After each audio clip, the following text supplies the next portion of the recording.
Tiruchendur doctor Sivanthi Adithanar கல்வியியல் கல்லூரி உங்கள் எதிர்காலத்திற்கான சிறந்த தேர்வு.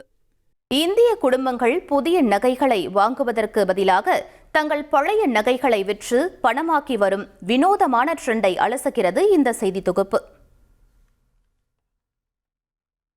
பொதுவாக தங்கம் விலை குறையும் போது நகை கடைகளுக்கு ஓடிப்போய் வாங்க வேண்டும், விலை ஏறும்போது அமைதியாக வேடிக்கை பார்க்க வேண்டும் என்பதுதான் நம் பாட்டிமார்கள் காலம் தொட்டு நமக்கு சொல்லித் தந்த எழுதப்படாத விதி.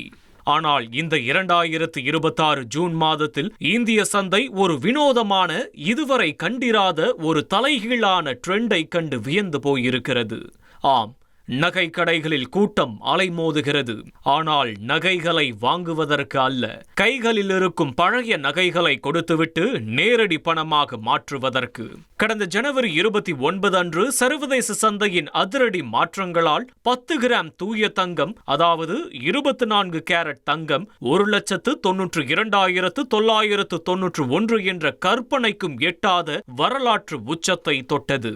அப்போது நடுத்தர குடும்பங்கள், அப்பாடா, நம்ம கிட்ட இருக்கிற நகையோட மதிப்பு எங்கேயோ போயிருச்சு என்று பெருமிதப்பட்டனர். ஆனால் அடுத்த சில வாரங்களிலேயே உலகளாவிய பொருளாதார சூழல் மாற தங்கம் விலை சடசடவென சரிந்து தற்போது 10 கிராம் 1,41,977 என்ற நிலைக்கு வந்துவிட்டது. அதாவது உச்சத்திலிருந்து கிட்டத்தட்ட 51,000 வீழ்ச்சி. இங்குதான் இந்திய நடுத்தர குடும்பங்கள் பீதியடைவதற்கு பதிலாக விலை உச்சத்தில் இருந்தபோது நாம் விற்க தவறிவிட்டோம், ஒருவேளை தங்கத்தின் விலை இன்னும் சரிந்துவிட்டால் நம் கைவசம் இருக்கும் பழைய தங்கத்தின் மதிப்பு குறைந்துவிடுமே, அதற்குள் முந்திக் கொள்ளலாம் என்று கணக்கு போட்டிருக்கிறார்கள். நடுத்தர குடும்பங்களின் இந்த திடீர் ஓட்டத்திற்கு மிக முக்கியமான காரணம் சர்வதேச சந்தையில் அரங்கேறி வரும் சில அதிரடி மாற்றங்கள் தான். அமெரிக்க மத்திய வங்கி வட்டி விகிதங்களை உயர்த்த போவதாக அறிவித்ததால் பெரிய முதலீட்டாளர்கள் வட்டி தராத தங்கத்தை விடுத்து அதிக வட்டி தரும் அமெரிக்க பாண்டுகளை நோக்கி நகரத் தொடங்கியுள்ளனர்.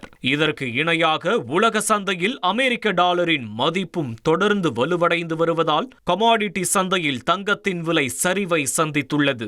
மேலும் தங்கம் உச்சத்தில் இருந்தபோது பில்லியன் கணக்கில் முதலீடு செய்திருந்த மியூச்சுவல் ஃபண்டுகளும் பன்னாட்டு நிறுவனங்களும் தங்களின் லாபத்தை பாதுகாத்துக் கொள்ள தங்கத்தை மொத்தமாக சந்தையில் விற்பனை செய்வது இந்த விலை குறைவை மேலும் வேகமாக்கியுள்ளது. கடந்த ஏப்ரல் முதல் ஜூன் வரையிலான 3 மாதங்களில் மட்டும் இந்திய குடும்பங்கள் தங்களது லாக்கர்களை திறந்து விற்ற பழைய தங்கத்தின் அளவு எவ்வளவு தெரியுமா? சுமார் 50 டன்கள்.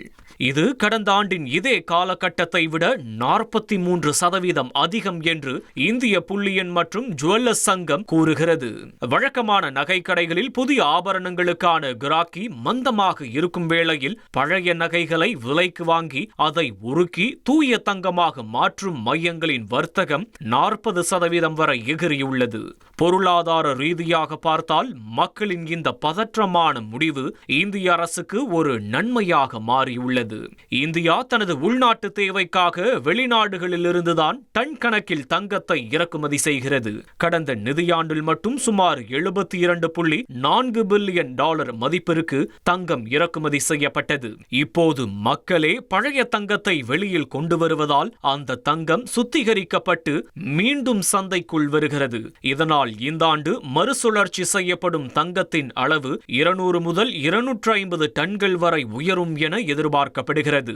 இது இந்தியாவின் இறக்குமதி சுமையை கணிசமாக குறைக்கும். ஆனால் நிதி ஆலோசகர்களோ தற்காலிக விலை மாற்றத்தை பார்த்து அவசரப்பட்டு பழைய தங்கத்தை விற்க வேண்டாம், நீண்டகால அடிப்படையில் பணவீக்கத்தையும் உலக பொருளாதார பதற்றங்களையும் தாங்கி நிற்கும் ஒரே பாதுகாப்பான முதலீடு தங்கம்தான் என்கிறார்கள்.